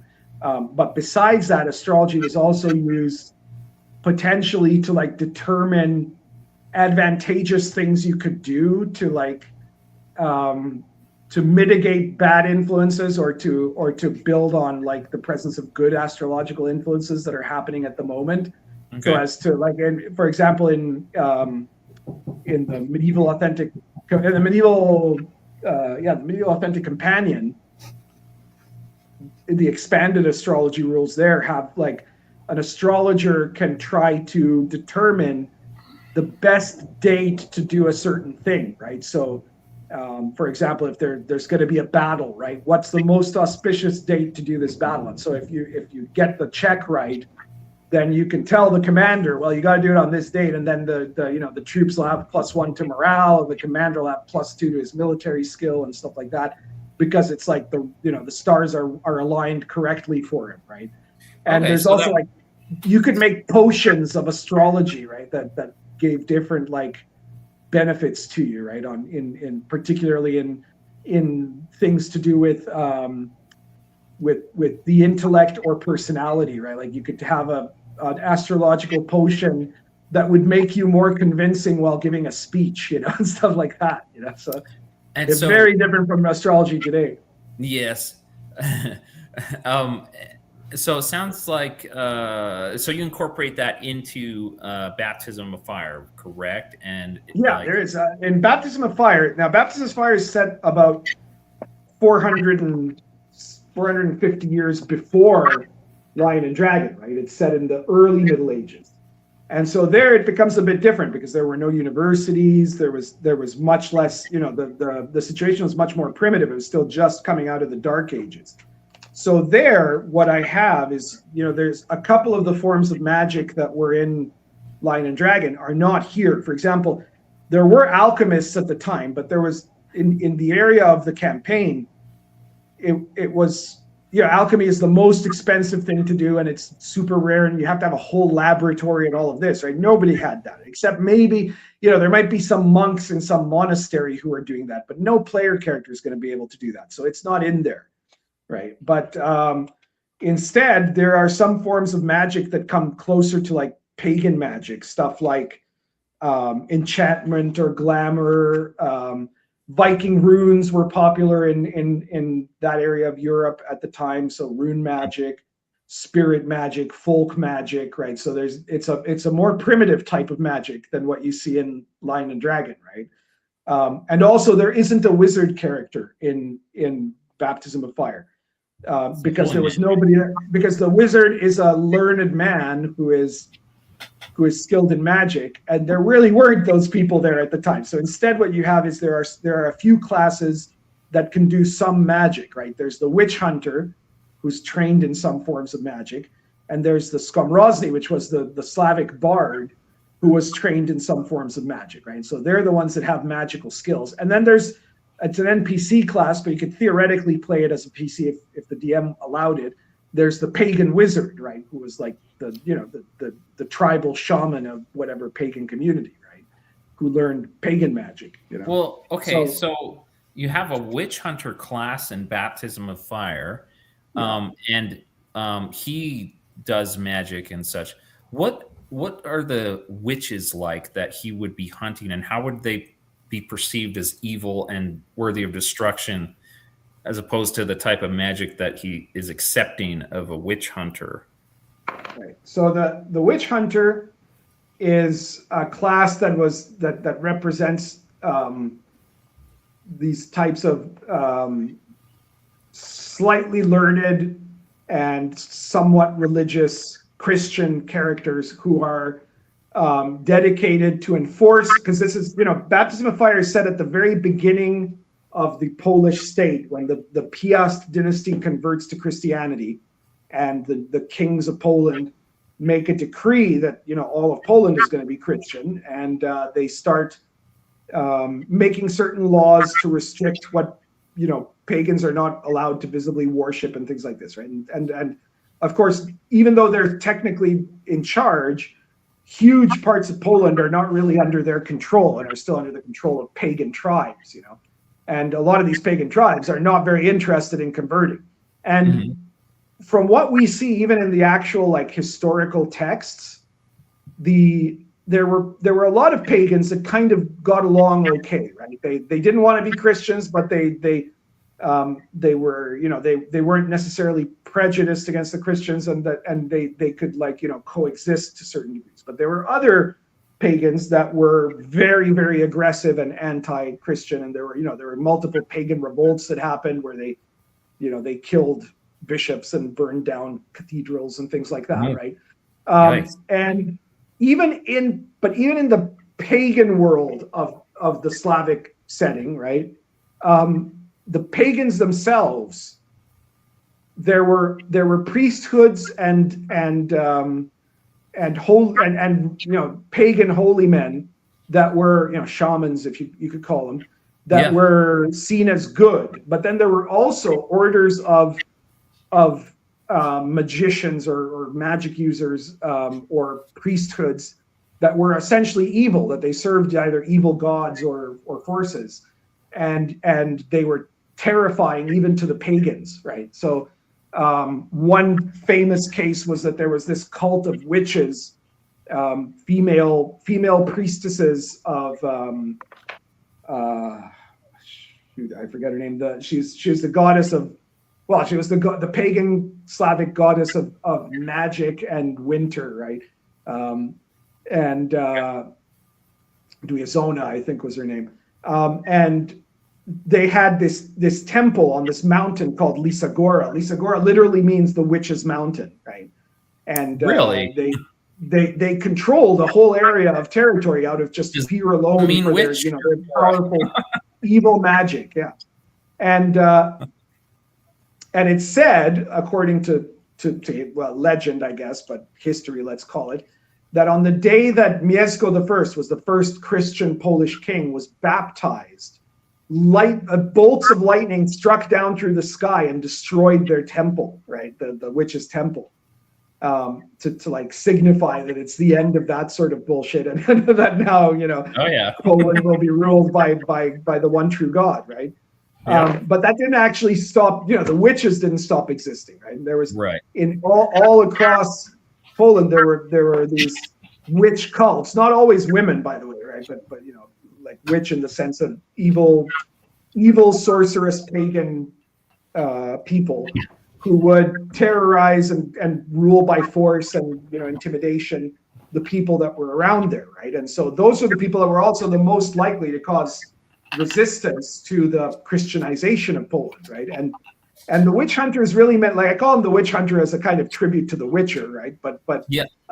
What they were really meant to represent was this group that were called the Bobroni, which means the Beaver Masters. Okay, this was an office that was created by the second Polish king, Boleslav the Brave.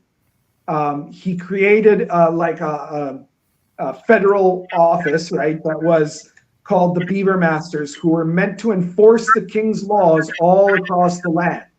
And they were called the Beaver Masters because, like, the thing that motivated him to create this office was that too many people were hunting, commoners were hunting beavers to near extinction. And they had kind of realized in an act of early medieval environmentalism that the beavers were really important for the ecosystem, right? Because they're dams and all, they're like, you kill all the beavers and suddenly everything in nature gets screwed up, right? So he made this rule that nobody is allowed to kill beavers, right? And so the Beaver Masters started as like anti-poachers, right? They had to go and enforce that no peasants were going around killing beavers for food, right? Or for their pelts. But from there, the next thing that he gave them to do was to enforce the rules of Christianity, right?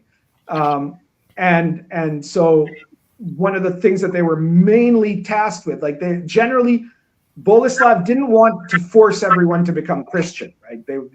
For a long time, the Polish Christian state was trying to use church officers and things like that to convince people, to convert them, right? He didn't want to convert by force. But he also didn't want to tolerate the practice of heathen, and especially the more evil types of heathen worship in his lands, right? So those guys, the Beaver Masters, were sent out to hunt witch cults that were actively operating in defiance of the king's laws, right? They were that meant that they had a certain level of education, they had authority from the crown, and they had to have the skills to do it. So they were generally people that could get into a fight. They were essentially lawmen, right? But they also would pick up magical skills that they could then use to counteract the magical skills that the witches had. Huh. Oh, that's cool. Oh wow. Well, now, and what about in the Last Vikings, the magic system in there? How is it different?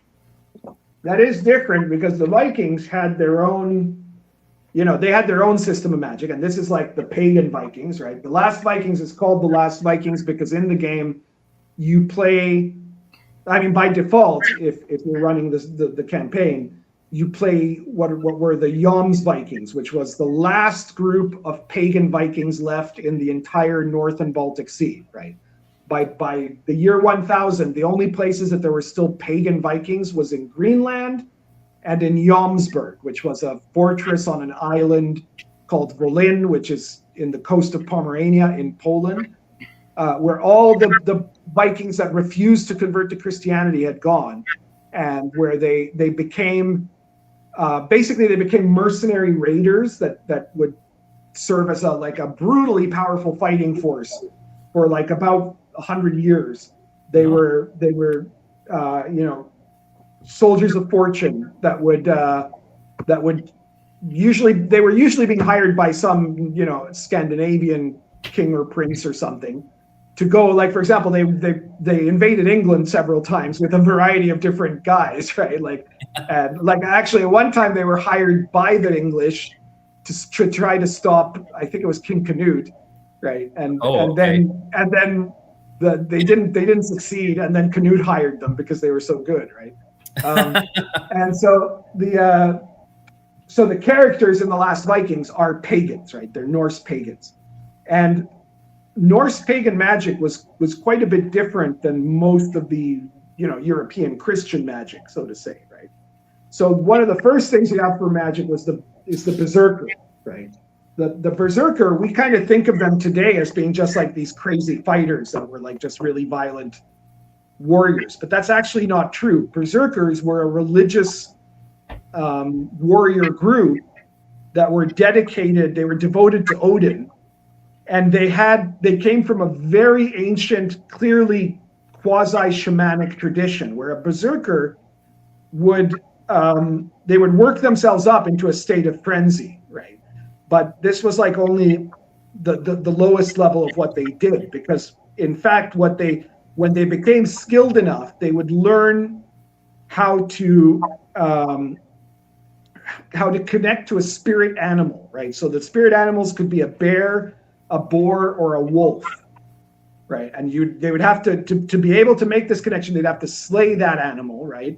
And then the spirit of that animal would connect to them, and then they would be able to obtain special power from that animal, which they would use in battle, right? So depending on which animal you got, you'd get different special abilities. And then the greatest of the berserkers were the Hamfarir, which had the ability to leave their body entirely and possess the body of an animal and act through it. Kind of like those guys in Game of Thrones, right? The wargs or whatever, right? Like, well, I never watched Game of Thrones, but it kind of sounds like astral projection to me a little bit. Well, it is. They would be able to transfer their consciousness into a variety of wild animals and then occupy that body for a certain length of time, right? And so they were actually like magical warriors, is what they were. Yeah. And then the other types of magic that are in The Last Vikings are the two branches of magic that the Norse pagans mostly used. The one side, it was rune magic, which was mostly done by men, right? There was this type of wizard, they were called the Vitki, which literally means like wise men, right? Mm-hmm. Who were the masters of runes. And so rune magic, the most basic thing you could do with runes was tell the future with it, right? Like you would cast the runes to see what was going to happen, right? But if you were a more skilled wizard, you could create runic charms that a specific type of rune could give you, could give you or the person who you gave the rune charm to bonuses, benefits for different situations, right? So, for example, the protective rune Algiz will give you a bonus to your armor class, right? That sort of thing. And then you had what were called bind runes, which were runes that were these complicated looking sigils that were combinations of runes in a very artistic kind of fashion that from ancient tradition, if you knew how to make these and you knew how to charge them, they had like a variety of different effects. This is basically a kind of folk magic, right? So like, for example, there's one bind rune called Holostafur, which if you get a staff of rowan wood and you carve this bind rune on the wood and then mark it with blood from your own tongue, then anytime you knock 3 times on the door to a tomb or a barrow mound, the door or the barrow mound will open and you can go inside without fear of traps or dangers, Oh, okay. That's just like one example. There's another Varnastafur, right, which is a sigil that will give you favor from people in positions of power, right? You have to make the rune on cloth with a tincture made out of the guts of a flatfish and the membrane of a hen's egg. And then you have to wear the bind rune under your hat. And while you're wearing it, you get a +2 to reaction rolls from people in authority. And anyone who's speaking against you gets a -2 to reaction rolls, right? That kind of thing. And then the highest level is what were the advanced bind runes, which were bind runes that a wizard would have to learn out, new bind runes that he could make himself, right? And so there you have bind runes that can be used to cure, right? To cure people's disease or injuries.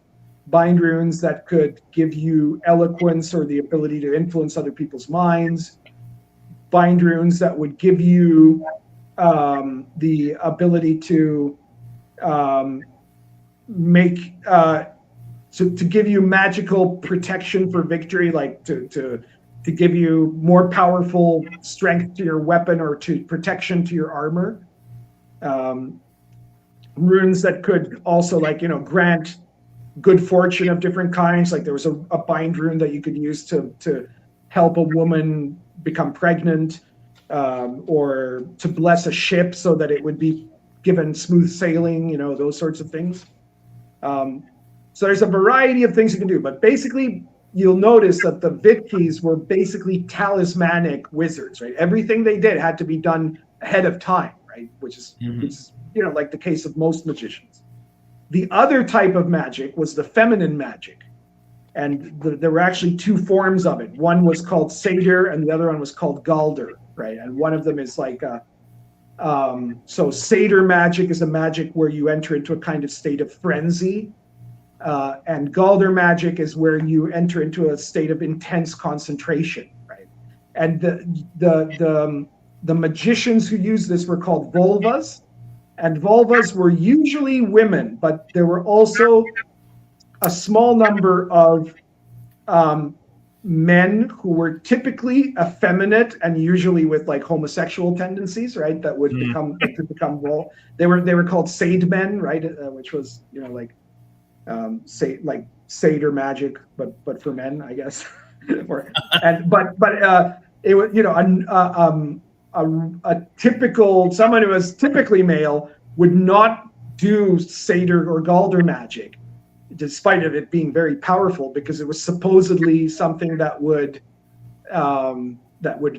feminize you. You could say, right? It would sap your masculine strength, right? Because it was female magic, right? There was the Vikings believed that there was masculine energy and feminine energy, right? And the runes were magic of masculine energy, and Satyr and Galder were magic of feminine energy. And so vulvas were very important in pagan society because they were the most powerful seeresses, and they had enormous influence.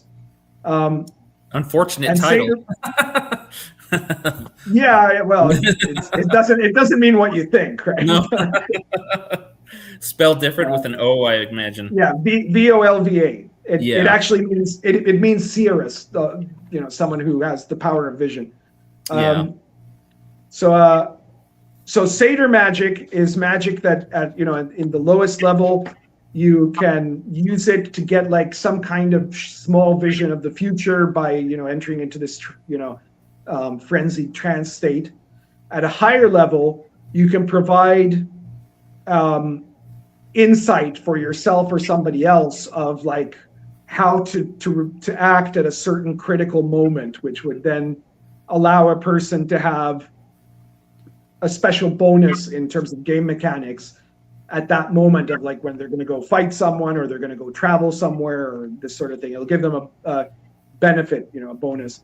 And at the higher level, you have the ability to see visions of the past to acquire information, and eventually, the highest level of Satyr magic is that you can actually not just see the future, but you can weave the fate of future, which would mean that you could affect a person's destiny by Satyr magic, so that you could one of the most famous examples that actually happened was there was this one great Viking warrior his mother was a Satyr magic woman, right? And he was about to go into battle against the Scots, and she came to him because she had used her Satyr magic, and she said, "Listen, you will only win this battle if you go into battle with one of your attendants carrying the banner of a raven, right, which is the symbol of Odin.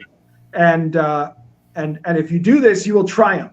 But the man who carries the banner will die, right?" And so, being a dutiful son, he did what mommy said, And it turned out exactly that way, right? He won the battle. The guy carrying the raven banner died, but he ended up winning, right? So, and then Galder magic is a magic that is it's kind of like mantras, right? It's this kind of deep, repetitive singing that you do, and with different vowel tones and some consonants, right?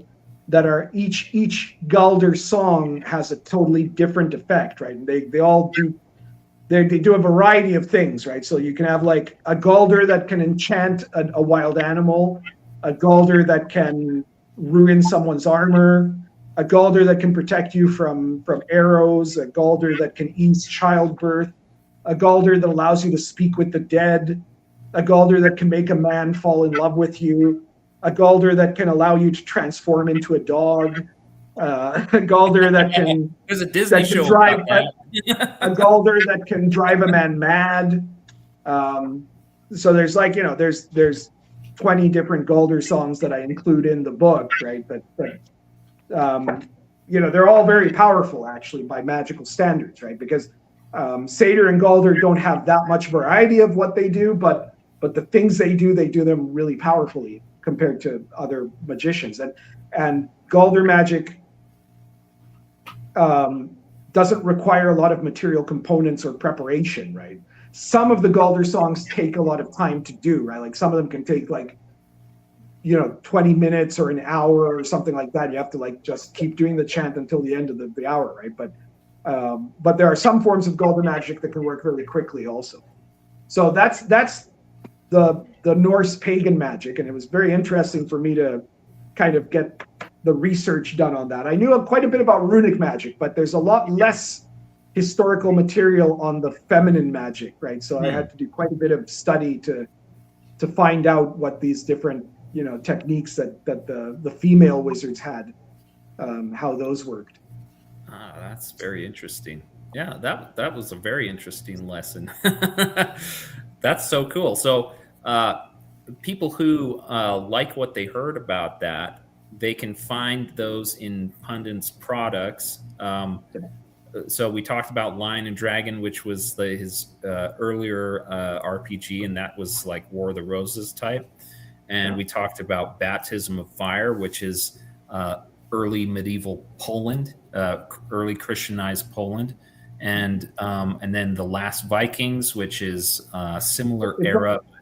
It's the same time actually. It's in the 11th century, so you can use both of them together, right? Because also those Jomsvikings, they were in Poland, they were in Pomerania, they were on the Pomeranian coast, right? So they were actually there in the same place too, right? So it's both it's a complete, relatively thin but complete campaign guide for playing the Vikings, but you can also use it as a source book for Baptism of Fire. Yeah, no, that's perfect. And people can get these products on Drive-Thru RPG.